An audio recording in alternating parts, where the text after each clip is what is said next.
என்ன தவம் செய்தனை யசோதா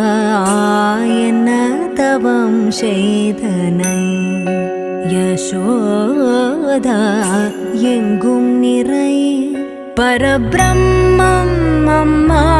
என்றழைக்க என்ன தவம் செய்தனை யசோதா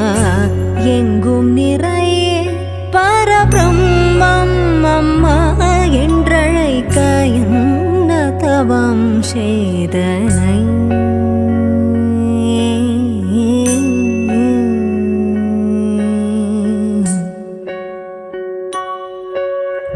ஈரேழு புவனங்கள்